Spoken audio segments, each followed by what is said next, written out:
Сәлем, народ, қалайсыздар? Бұл видеода мен сіздерге көрсетем, получается, бирка бар ғой, этикетка жаңағы. Соны қалай жасау керек? Ол үшін полиграфия барудың қажеті жоқ. Телефонмен жасаймыз. Ол не үшін керек десеңіздер, ол керек бізге, получается, бренд тіркеген кезде кафе магазинда вы должны отправить брендтің атауын, и сол брендтің атауы жазылған этикетка жаңағы бирканы жіберуіңіз қажет. Соны біз жасап көрсетемін қазір сіздерге. Ол үшін поисқа кіреміз. Жазамыз бирка на одежду мысалға да. Қазір шығады мына жерде міне. Мынаның бәрі жазылған ғой, сразу жазсаңыздар пустой деп былай. И пустой түрлерінің барлығы шығады қазір. Таңдаймыз какой-нибудь премиум, такой простой. Мынау бар екен, мынандай бар екен. Көріп тұрсыздар, өздеріңіз түр-түрімен бар. Ну, особо париться не будем, давайте. Бір оңайлығын аласайық. Ну, скажем так, мынау да. Ақ, без не всего и всякого. И жазғанға да ыңғайлы болады. Или давайте мынаны алайық болмаса мына. Содан бүйтіп тұр. Үстінен басасыздар, мына скачать изображение деген басқан кезде шығады. Қазір мына скачанный болып тұру керек. Скачать етілді ғой, скорее всего.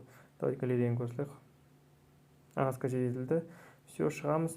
Енді бұны қандай қосымшамен жасаймыз десеңіздер, мына InShot деген қосымша бар. Мінекей InShot. Бұл негізі платный, 900 теңге бағасы, но сіздердің жасайтын функцияға ол бесплатный реклама көрсете отыра, сіздерге істей береді, так что ол жағын можете особо не напрягаться, солай жасап берсеңіздер болады. Фото батырмасын басамыз. И таңдайсыздар мына жерде мына этикетканы. Көріп тұрсыздар, мына жан-жағында артық тұр. Мынаны нужно сонда кеп тастауға. Міне вырежьте деген тұр батырма. Осыны басамыз. Мына жерде можно размер выбрать, нам это не надо, мы выбираем қолмен жасаймыз міне былай. Бүйтіп, жақындатамыз кішкене. Осылай, үстін кішкене түсірейік. И мынаны басасыздар птичканы. Все, нужный размер нам вышел.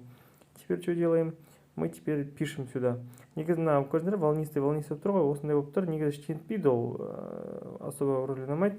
Ол номермен қойыңыздар. Негізі болмау керек, но это не важно. Мына үлкен әріп жазайық, аспан деп жазайық да мысалға. Мына енді қара болған соң қара болады. Егер цвет ауыстыратын болсаңыздар, мына разный цветіне басасыздар.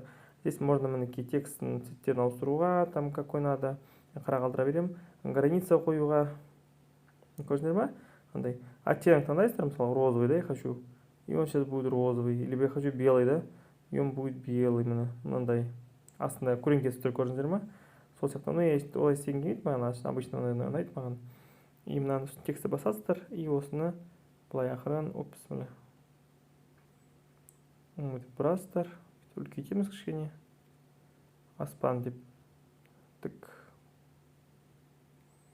Все шықты. Тайын астына жазамыз интернет-магазин деп, да? Интернет-магазин.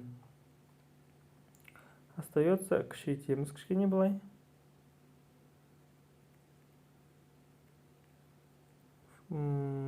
Тағы да кішейтеміз.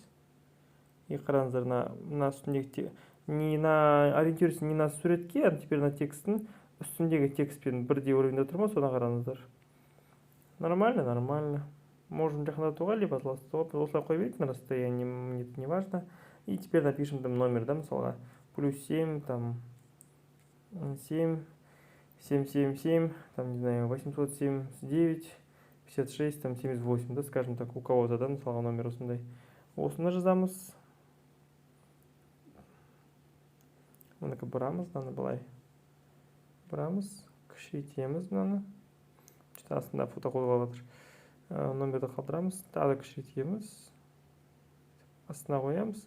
Астына орын қалдырамыз, потому что астына біз жазамыз Instagram адрестерімізді. Егер бар болса, жоқ болса, не обязательно.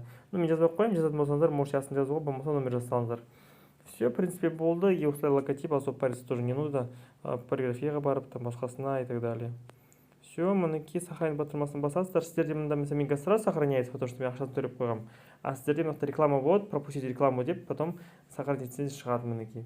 Он сейчас у нас появился в галерее. Мінекей крестер. Все, міне шықты. Осыны сіздер жібересіздер жаңағы неге.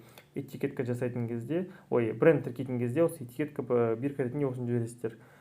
Пишет каждое название себе то, что хочет. Осы названиемен кафе магазиндегі атауларыңыз бірдей болу керек. Болды, осылай логотип жасалады, еш қиындығы жоқ.